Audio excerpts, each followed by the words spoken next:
Sveiki, kolegos. Nu ką, susitinkam vėl po naujų metų, pradedam vėl toliau savo pamokas. Tai šiandien jau pradėsim šnekėti apie strategiją.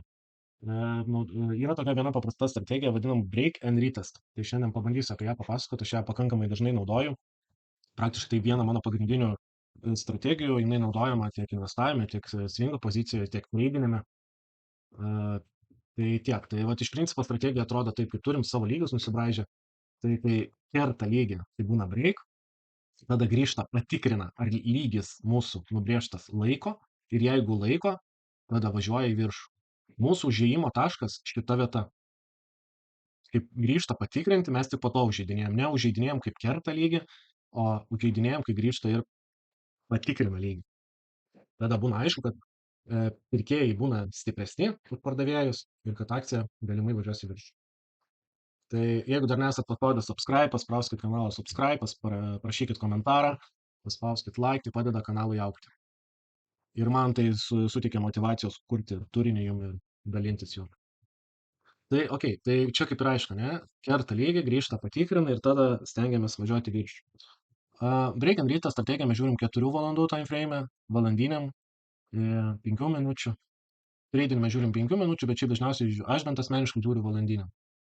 Tai kaip ir kiekviena strategija, jinai turi savo tokių niuansų, kuriuos išmoksite per laiką, patys suprasit, bet visa esmė yra tinkamai nusibraižyti lygius. Jeigu tinkamai nusibraižysit lygius, tada puikiai galėsit matyti, kur daro retestą ir užeidinėti tose vietose. Ši strategija taip pat turi A+ setupus vadinamus, kurie labai gerai atidirbinėja, tai tokios vietos yra va čia, kaip pavyzdys dabar parodysiu.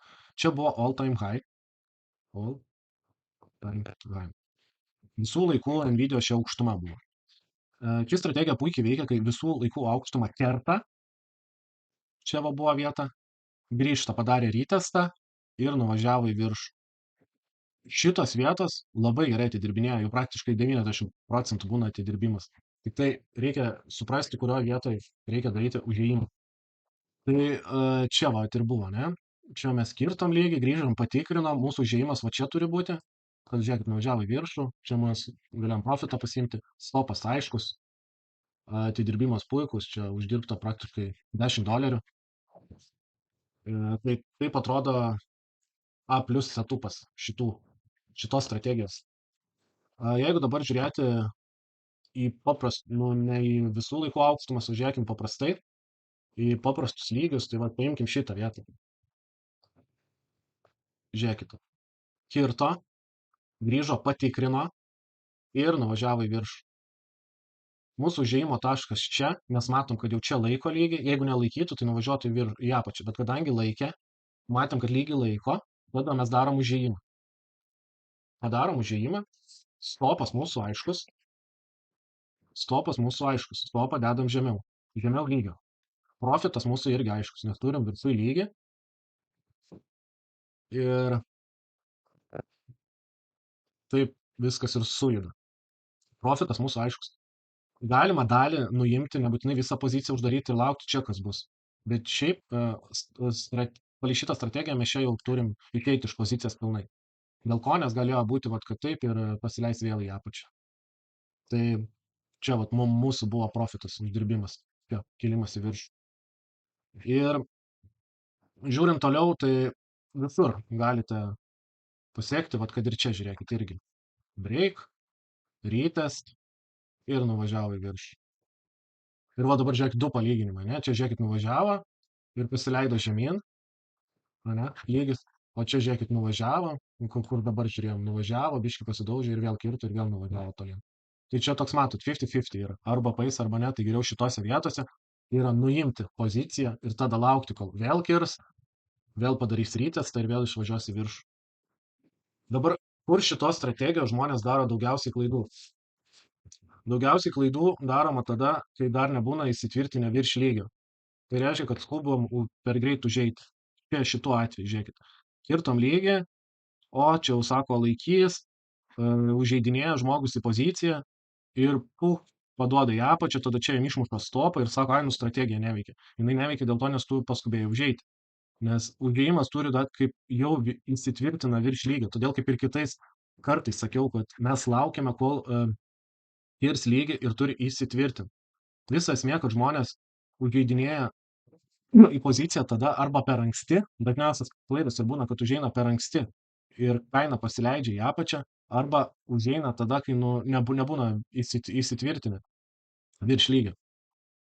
Tai va, kas daugiau apie šią strategiją, kad būna feikiniai pramušimai, tai čia vat, galima sakyti taip pat kaip ir blogas įsitvirtinimas virš lygio, bet kiti vadina tai fake pramušimais, kaip vieną žvakę paeina į viršų, žmonės skuba užeiti, įsijungia FOMO ir tada kitą žvakę vėl eina žemiau lygio ir tada išmuša stopą.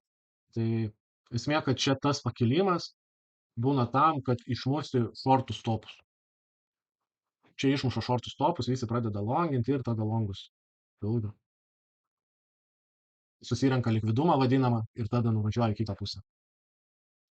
Tai va, tai gerai, paimkim dar vieną pavyzdį, va, tarkim, čia turim lygį, ne, viskas aišku. Ir žiūrėkit, pavyzdžiui, šituo atveju, ne, kai vyko mūsų va čia break, čia rytas niekur nebuvo.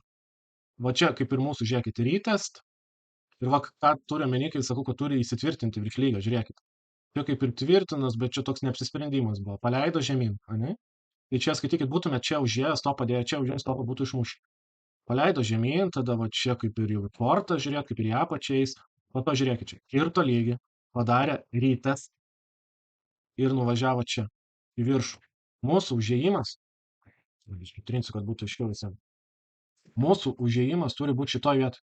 Šita vieta. Šita žvakė mums parodė, kad va, laiko lygį, mūsų stopas žemiau, profitas, jau čia žiūrim toliau, kur yra lygis, koks nors užbrėžtas, ne? Ir taip. Visa esmė ir yra šitos strategijos suprasti, kurioj vietoj, nesuprasti, o per praktiką ateis, kad rytas kaip daro, reikia žiūrėti, kurioj vietoj laiko. Nes va čia, kaip darė rytas, čia jeigu būtum skubėjęs, tai jau čia būtum minusą pasidaręs. Tai va, tai visa esmė ir yra suprasti, kad kaip laiko lygį ir kur yra mūsų užėjimo taškas. Kaip išmoksit čia užeidinėti, šitą strategiją puikiai veikia, jūs galite pusę treidų padaryti sėkmingų, pusę nesėkmingų ir jūs vis tiek finansiškai busit pliusai.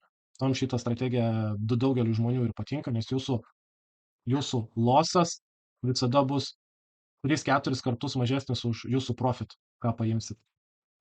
Dėl to šitą strategiją ir man patinka, nes yra aiškus stop losas, labai aišku, kur mes dedam stopą dedam žemiau lygio ir labai aiškus yra profitas. Profitą įmam prie kito lygio, viskas priklauso nuo judėjimo. Tai va, kolektyvas, tai tikiuosi bent kiek įnešiu vašiumo aiškumo, jeigu kažkas neaišku, rašykit komentarus, klauskit, bet ši strategija yra puikiai, bet jai reikia laiko perprasti ir patiems pasinagrinėti, aš už jūs negaliu šito dalyko išmokti, bet esmė suprasti, kad kaip kerta lygį, patikrina ir važiuoja į viršų. Užėjimas čia, stopas žemiau, profit jau čia palei savo lygius matom. Tai va, tai labai svarbu suvokti šitą dalyką ir kaip suvoksit, pamatysit, kad čia pakankamai paprasta strategija, kuri puikiai veikia. O kitame video pašnekėsim apie short poziciją. Dabar šnekėjom apie long, o pašnekėsim apie short. Tai tiek, tai ačiū, kad žiūrėjot. Tikiuosi įsivedėt bent kiek aiškumo apie strategiją. Šiaip yra pilna YouTube visokios medžiagos apie break and rytą strategiją. Gal ten kažkaip jums paprašiau paaiškins, bet aš paaiškinu taip, kaip suprantu ir kaip pats naudoju. Tai ačiū, kad žiūrėjot, ačiū, kad laikinat, kad prenumeruojat ir stebit. Iki.